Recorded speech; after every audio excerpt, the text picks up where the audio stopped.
Welcome to As Long as the River Flows, a Keepers of the Water podcast. This is part 3 of the series, Dene Nation Speaks Out against the 2023 Wildfire Devastation and why an independent inquiry is needed. In part 3, Trevor Teed starts off speaking on his experience as both an evacuee and an employee of the Dene Nation dealing with the territorial government during the evacuation and the Red Cross at the evacuation center in Edmonton. Grand Chief Wilbert Couchon then speaks on the lasting impacts on his community from the 2023 wildfires and the lack of experience on those leading evacuation efforts for the GNWT. Jesse Cardinal of Keepers of the Water recaps other speakers' emphasis on the long-standing effects of climate change, including fires and drought. And then Dene Nation employees Wilbert Cook and Sam Bullock speak on the lack of organization during the evacuation and the effects it had on the evacuees. And finally, Chief Frank Andrew of Toledo wraps up part 3 with his community's experiences during the 2023 wildfires and the importance of recognizing climate change and its part in the 2023 wildfires. Trevor Teed from the Dene Nation wants to make some comments. So if you can go ahead, Trevor. Dene Nation was involved with this evacuation from the start, working from our office. We were fairly well prepared, considering we had short notice. We had a little bit of experience from the floods the year before, so we were fairly well engaged and prepared, as I mentioned. We set ourselves up with the new satellite systems for telephone communications, if at all required. The evacuation itself, as Chief Fred mentioned, was really, really disorganized. Actually, before the evacuation started, government of the Northwest Territories employees' families and RCMP families were given a heads up, and they started the evacuation probably about at least 12 hours before the official notice went out. This is, I think, pretty common knowledge now. And so once the evacuation started, there were lineups at gas stations in town for gas. At Fort Providence, there was a lineup for gas that was probably 2 kilometers long. If it wasn't for the government of Alberta providing gas just on the other side of the border, things could have been pretty bad. The situation we had at Hay River, where there was fires burning up vehicles along the side of the highway, and the same at Enterprise, we were very fortunate not to encounter that leaving Yellowknife, that situation leaving Yellowknife. You know, for poor planning, again, as I mentioned in the chat, elders from Fort Smith were evacuated from Fort Smith to Hay River. Then Hay River was evacuated to Yellowknife, and then Yellowknife was evacuated south, probably to Edmonton. So those unfortunate elders that were in long care term hospitalization, they were bounced around quite a bit, and it must have been pretty stressful on them. When the evacuation itself got people to Alberta, families were spread out. Like in our own family, my wife and I were in Fort Saskatchewan. Our daughter and her daughter were in Edmonton. My son and his family were in Grand Prairie. My sister and her family were in Red Deer. People were scattered all over the place. Some of the smaller locales, the Red Cross seemed to do a fairly good job. In Edmonton, it was not good at all. The Red Cross was so disorganized because there were so many people. I think there was 10,000 hotel rooms or something that were taken up in Edmonton, so they had a hard time finding places to put people. I know the elders from YKDFN were sent to Calgary. Some of them didn't even have a suitcase with any clothing in it, and some of them never ate for 2 days while they were at the Calgary airport, hotels at the Calgary airport. They were given food vouchers, but they had no way to go into the city to exercise those food vouchers. So YKDFN chartered a bus from Edmonton and went to Calgary, picked up the elders and brought them back to Edmonton. And still there were other issues, like if they needed food vouchers or things, they had to go from where they were staying at the River Cree Hotel, most of them, to the evacuation center downtown Edmonton to get those vouchers. They couldn't go. They had no way to get there. A lot of the elders didn't understand English properly. They had no money for taxis or buses. All that was not good. It was poorly handled between the government of the Northwest Territories and the Red Cross. And I agree with Fred.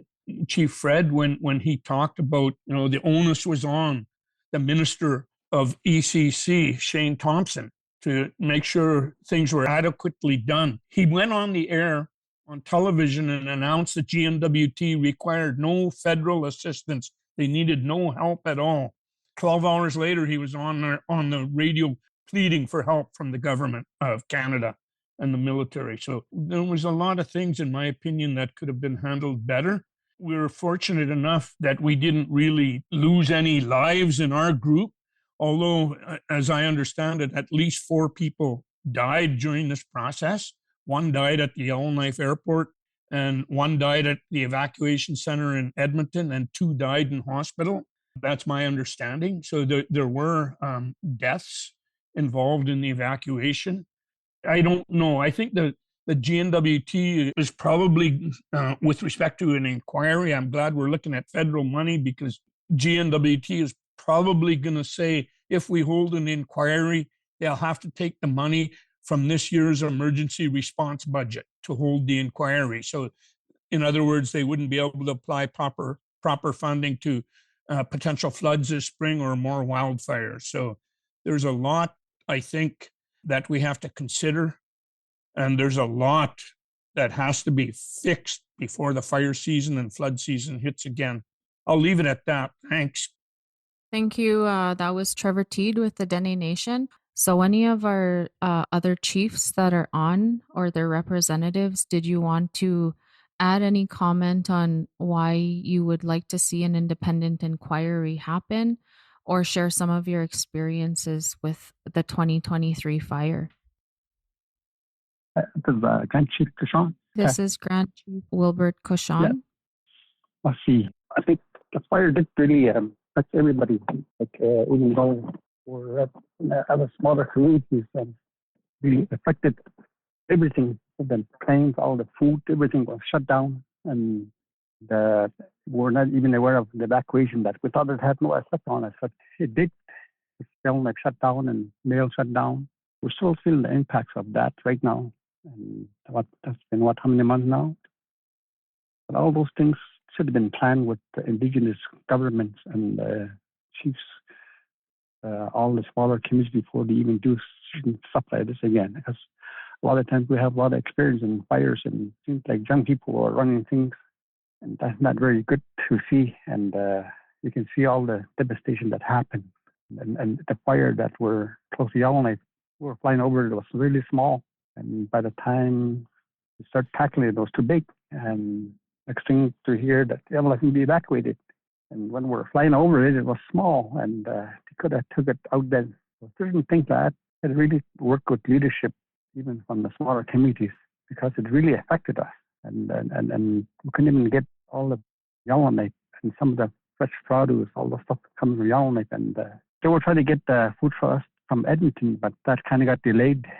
And then even the mails, we never had a mail for over a month, and now it's still some delays are still happening, and they're still trying to catch up on certain things. So once they plan certain stuff in the future, they should really include us all. They had new or young people that were calling the Shaw University students, maybe that were in the fire and command of stuff that probably had full control, and that shouldn't be the case. It should never have happened. And then even all the fires that are happening, I can talk about it, but they probably have their own experts. They're probably listening to see why it all happened. But I'm not going to talk about that, because it's something that we all need to do for ourselves. We all need to take care of our land, and the water right now, the water is draining up. There's a reason for it. Right now, when you're traveling the highway, a lot of devastation. There's a lot more going to happen this spring. I'm not going to say what's going to happen, but I'm going to say there's going to be a lot of things happening. And you better be ready for it. Right now, a little bit of snow, but there's going to be a lot of things happening, and that's going to be kind of an awe. And you've already seen the fires and the floods everywhere, even in BC. This is crazy. And but the elders have always said that, and now we're seeing it. It's happening. This to be ready, and to maintain our land, we have to be out there for ourselves, myself, and Satu. It really affected everybody. For our small community, Kovo, right now, what we're going to do, what they're going to do is get back their own fire equipment. They're going to start fighting their own fires and not wait for a government, because they let the good lands are all burning. And in a way, it's good, but then when you look at too much, but very good for the future. So I just wanted to say that massive for listening, and I think that we do probably need an inquiry, but I think we could do it maybe ourselves if they don't want to do it. Maybe we have to include federal government and just go ahead and do it. Why wait with territorial government? We'll see. Hi. And yes, both the territorial government and the federal government are liable in this because they have the policies in place because Elder Francois, he talked about climate change. And, one of the contributors to climate change are the massive amounts of industry. And right now there's policies and legislations in place in Alberta, in the territorial government of Northwest Territories, and federal policy and legislation, which are allowing massive amounts of water to be withdrawn. And we are in a drought right now. We're in a drought in Alberta. Northwest Territories is seeing a drought. And so this is a critical time because what's happening is these companies in agriculture are still being allowed to withdraw massive amounts of water. The water levels are at least half of what they normally are. In some places, they're even less than that. And because of these policies and they're being allowed to withdraw all of this water, it's drying out the land. So now we're getting into fire season. We're already hearing we're in the month of March. There's already fires popping up. And so these fires are getting hotter. They're moving faster. They're devastating more. And so we need the federal government and the territorial government to step up, pay for an inquiry, and look into the things that these elders and elected chiefs are talking about. First of all, what is causing these fires? How big are they? The damages that they've caused? How was all of this handled? We're being told today families were being shipped as far as Manitoba, that families were being split up. All of the trauma that comes with this. We hear from the residential school survivors and our Mushums and Cookums how children got sent hundreds of kilometers from their families. So there's a whole other layer of trauma that was added to how that piece was handled. And then plans moving forward. And that needs to happen quickly. So the Dene Nation did send this letter to the commissioner and they want this to be quickly. If there's any other leaders that are on the line, and Bill, you wanted to say something. I wanted to ask Wilbert Cook, much like Trevor works with Dene Nation, and Wilbert, I believe, was at the evacuation center in Edmonton, probably the biggest place where most people went. Hi, good morning. Thank you. A lot of very, very true facts were let out. At the evacuation center, I was there every day, and it was chaos. You had our people, our elders, families with young children. There were thousands of people there, and they were just pushed aside. So what was done, collaboration with other First Nations, the Dene Nation went and got rooms for a lot of them, a lot of the elders, families with children. Trevor was very, very busy also with helping the YKDFN elders. What was really disheartening to see was after a few days, I was there early in the morning, only in the morning when there was hardly anybody around because people didn't have the means to go to the evacuation center on their own to eat. So there's very little people. And who shows up but an entourage from the GNWT? Some of the MLAs, including the Premier, showed up and there was nobody around. It was actually quite chaotic there. A lot of the team members were really busy seeing to it that a lot of our families, our friends, they were all properly taken care of. I thank the team members who played a vital role in all of that. And, when all is said and done, a lot could have been done better. We did the best we can with the resources we had. A lot of us spent 13, 14-hour days there. The GNWT really dropped the ball. Red Cross did what they can, but really strongly believe a lot more could have been done for our people. It was devastating. It was heartbreaking, heart-wrenching to see the faces and the tears of people there. Should that happen again this year, guaranteed I will be there to help and assist, as well as Trevor and the rest of the team will be there to help and assist us the best way they can. Masi. Thank you. And Trevor, we'll turn it over to you. Yeah, just a couple follow-up comments with what Wilbert said about the disorganization. That's, that was pretty common. And the stress on the Dene Nation staff that were there was also bad. I have to say, I know Chief Fred didn't mention this when he talked, but I'll address it a little bit. In Denendeh, and probably in most Indigenous communities across the country, it's not uncommon for one family to have married children living with them and even grandchildren living with them. So you have multiple families in one residence. The Red Cross could not understand that. So when people applied for hotel rooms, if they gave the same address as their grandparents or their parents, they were denied a room because that residence already had a room. We spent days talking to Red Cross saying, look, we have a home with multiple families in it, and you can't fit them all into one hotel room. I know Chief Fred, for example, was sleeping on the floor in the hotel room because he had so many people in his hotel room. A lot of the disorganization and problems that we encountered could be fixed with meeting with the Red Cross, the GNWT, and the federal government to straighten out things and just make them understand that Indigenous communities, when they evacuate, have different needs than non-Indigenous communities where they don't have multiple families in one home. Thanks. Thank you. We also have Sam Bullock, Dene Nation staff, that wants to make some comments. Go ahead, Sam Bullock. Masi, for this opportunity, and I just want to thank everyone for their input coming from the meeting. I just want to start by mentioning that since spring of 2021, in the floods at Jean Marie and Simpson, I've been note taker and I track action items to help keep meetings on track, accountable, and effective. I just want to add that during the evacuation, since August 18th through to the late September, that the Dene Nation staff were all working daily. The many observed missteps that were as a result of basically government inaction, and that even now, today, we continue to prepare ourselves for what might come this summer. It won't be the dark summer of 23. So I just wanted to, we're at our desks. We continue to try to advocate, support, and assist any way possible. Masi. Thank you, Sam. And just for the community members listening in, the way this one is set up is for the leadership to speak. There will be future forums set up. We're hoping through the inquiry that will also set up the ability to have community forums, because that's the whole point, is they want to hear, as one of the chiefs said, I think it was Chief Fred Sangres, wants to hear from everyone. Everyone needs to have a say in how this fire was handled, even the children. So I'm going to pass it over. Does anybody else who wasn't on the panel, would you guys like to speak? Good morning, Chief Frank Andrew here from Toledo. You hear me, Bill? Yes, go ahead, Chief. I just want to touch on a few things here that happened in the past year, and also back in 1995.